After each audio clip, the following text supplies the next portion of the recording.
12 के subject chemistry में आज का हमारा टॉपिक है सघन संकुलित जालक में अंतराकाशीय रिक्तियां, interstitial voids in closed pack lattice.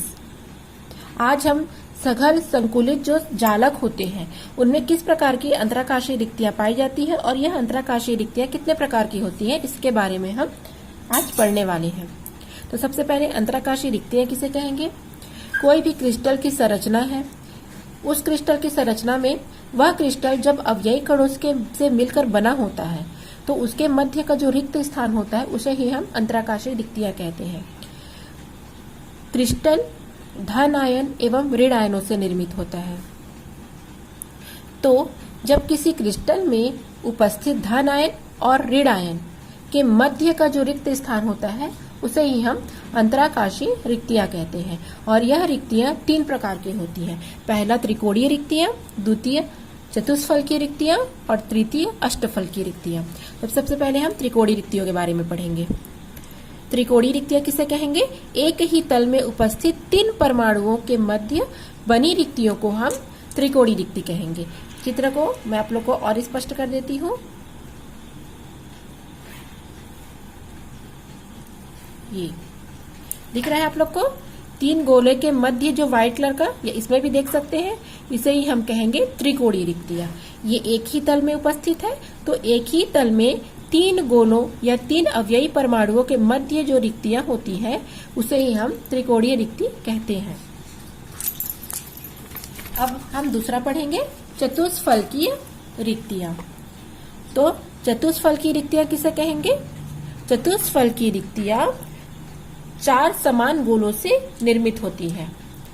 3 गोलों को यदि एक तल में एक दूसरे से स्पर्श करते हुए यदि हम रखते हैं इस तरीके से, तथा चतुर्थ गोला इनके द्वारा निर्मित जो रिक्त स्थान है या त्रिकोणीय रिक्ति है उसके ऊपर में यदि हम चतुर्थ गोला रखते हैं तो उसके केंद्र में एक चतुष्फलक बनता है। आप लोग देख सकते हैं यहाँ पर मध्य में एक त्रिकोणीय रिक्ति है। अब इसी के ऊपर में यदि हम ये चौथा गोला यदि हम इस प्रकार से रख देंगे तो उसके मध्य जो चतुष्फलक बनेगा उसे हम क्या कहेंगे? चतुष्फलकीय रिक्तियां, जिसको यहाँ पर चित्र के माध्यम से दर्शाया गया है। ये 3 गोले जो एक ही तल में है और इसके ऊपर में चतुर्थ गोला को रखा गया है। तो चतुर्थ गोला रखने पर ये जो त्रिकोणीय रिक्ति है वो अब चतुष्फलकीय रिक्तियों में विभक्त हो जाती है। तो इस प्रकार से ये देख सकते हैं आप 3 गोले और यहाँ पर जो रिक्ति है वो चतुष्फलकीय रिक्ति है और ये चतुष्फलक का निर्माण हुआ है।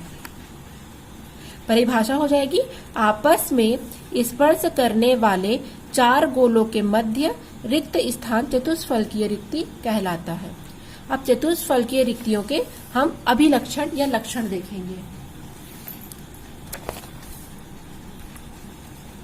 चतुष्फलकीय रिक्तियों के लक्षण।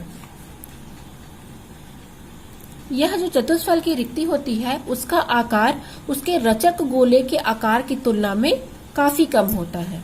अर्थात जो 3 गोले जो हम एक ही तल में रहते हैं उससे ही चतुष्फलकीय रिक्तियां बनती है। तो जो 3 गोले बनते हैं उसके जो चतुर्थ गोला होता है और उसके द्वारा जो रिक्तियां बनती है चतुष्फलकीय रिक्तियां वो उसकी तुलना में काफी कम होता है।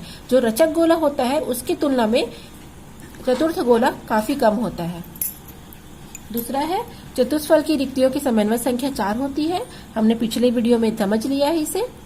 रिक्ति और रचक गोले की त्रिज्याओं का अनुपात होता है 0.225 और इसके लिए सूत्र हो जाएगा चतुष्फलकीय रिक्ति को घेरने वाले गोले की त्रिज्या अर्थात स्मॉल r अपॉन चतुष्फलकीय रिक्ति को निर्माण करने वाले गोले की त्रिज्या अर्थात कैपिटल R।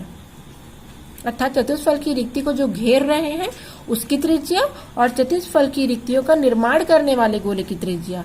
अब हम इसके बारे में कि ये वैल्यू कैसे प्राप्त हुई ये हम त्रिज्या अनुपात जब ज्ञात करेंगे उसमें ये वैल्यू ज्ञात हो जाएगी। अथवा चतुष्फलकीय रिक्ति को घेरने वाले गोले की त्रिज्या 0.225 r होती है।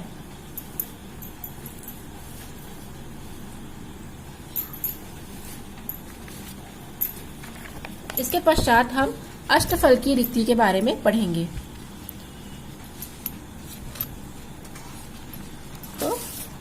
अष्टफल की रिक्तियों के बारे में हम पढ़ते हैं। अष्टफल की रिक्तियां किसे कहेंगे?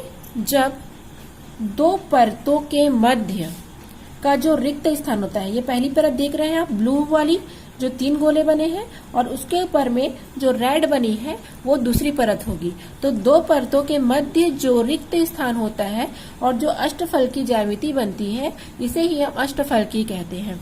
इसे भी यदि हम देखेंगे तो जरा आप लोग समझने की कोशिश करना।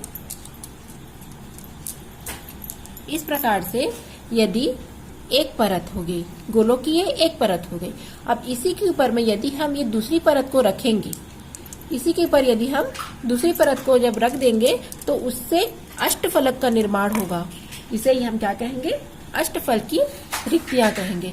यदि हम इसे खंडित करेंगे तो आप देख सकते हैं नीचे 2 गोले हैं और ऊपर में और इधर भी 2, और इसको जब इसके ऊपर फोल्ड करेंगे तो उसके मध्य के रिक्त स्थान को जो इस प्रकार का अष्टफलक बनता है, ज्यामिति के रूप में देखेंगे तो इसे ही हम अष्टफलक की रिक्तियां कहेंगे। अर्थात जब द्वितीय परत की जो त्रिकोणीय रिक्ति है, ये पहला त्रिकोणीय रिक्ति है यहाँ पर, और द्वितीय परत की त्रिकोणीय रिक्तियों को जब प्रथम परत की त्रिकोणीय रिक्तियों के ऊपर व्यवस्थित करते हैं तो उसके मध्य में जो रिक्त स्थान बचता है, इसे ही हम अष्टफल की रिक्तियां कहते हैं। अब हम इसका त्रिज्या अनुपात देखेंगे। तो त्रिज्या अनुपात इसका हो जाएगा, अष्टफल की जो रिक्तियां होती हैं वो रचक गोले की त्रिज्या, अष्टफल की रिक्ति और रचक गोले की त्रिज्या का अनुपात होता है 0.414, जहां पर r रिक्तियां हैं अपॉन r गोला है। और इसके बारे में भी कि त्रिज्या अनुपात 0.414 कैसे प्राप्त हुआ, हम आने वाले वीडियो में इसका गणितीय रूप देखेंगे, तब आपको ये वैल्यू समझ में आ जाएगी। फिर है अष्टफल की रिक्तियां चतुष्फल की रिक्तियों से बड़ी होती है। अष्टफल की रिक्तियों में चूंकि 2 परत होते हैं और 2 बार त्रिकोणीय परत लेनी पड़ती है, पहले प्रथम परत का त्रिकोणीय रिक्ति और द्वितीय परत के त्रिकोणीय रिक्तियों से मिलकर के बना होता है अष्टफल की रिक्तियां, इसीलिए इसकी आकृति चतुष्फल की आकृतियों से बड़ी होती है। अगला है, चूंकि अष्टफल की रिक्तियों की उत्पत्ति दो त्रिकोणीय आकृतियों की 2 परतों से होती है। आया समझ में आप लोग को? एक बार फिर से करते हैं। प्रथम परत की त्रिकोणीय आकृति और द्वितीय परत की त्रिकोणीय आकृति के आपस में मिलने से या स्पर्श करने से जो अष्टफल की ज्यामिति या संरचना का निर्माण होता है, उसे ही हम अष्टफल की रिक्तियां कहते हैं। इसलिए जो एकक सेल या एकक कोष्ठिकाएं पाई जाती हैं, उनमें प्रत्येक गोला अष्टफल की रिक्तियां उत्पन्न करता है। और हमने देख रखा है अष्टफल की रिक्तियों में जो समन्वय संख्या या उसकी जो उपसह संयोजन संख्या होती है वो 6 होती है। ये भी हमने पिछले वीडियो में समन्वय संख्या अष्टफल की रिक्तियों में 6 होती है, इसे हमने पढ़ लिया था। अब हम देखेंगे आयनिक यौगिकों में सामान्यतः ऋण आयन संकुल में जो उपस्थित होते हैं, संकुलन जो उपस्थित होते हैं तथा धन आयन रिक्तियों को वे घेरते हैं। तो जिस प्रकार से जो ऋण आयन संकुलन होते हैं जो धन आयन संकुलन को या धन आयन रिक्तियों को घेरते हैं, उस आधार पर चतुष्फल की रिक्तियों में जो घिरे हुए चतुष्फल की रिक्तियां होती हैं जो धन आयनों में पाई जाती है, उसकी वैल्यू 0.225 होती है, और जो अष्टफल की रिक्तियां घिरी होती हैं उनका वैल्यू होता है 0.414। तो ये नोट्स आप लोग तैयार कर लेंगे, इससे आप लोग को अष्टफल की और चतुष्फल की रिक्तियों के बारे में और उनके अभिलक्षण के बारे में डीपली जानकारी मिल जाएगी। अब हम इसके आगे जो नेक्स्ट वीडियो देखेंगे, जो नई वीडियो देखेंगे, उसमें हम चतुष्फल की रिक्तियों का त्रिज्या अनुपात और अष्टफल की रिक्तियों का त्रिज्या अनुपात ज्ञात करेंगे, जिससे आपको ये वैल्यू और जो चतुष्फल की रिक्तियों में जो पाई गई थी जो वैल्यू, वो दोनों के बारे में आपको डिटेल मिल जाएगी।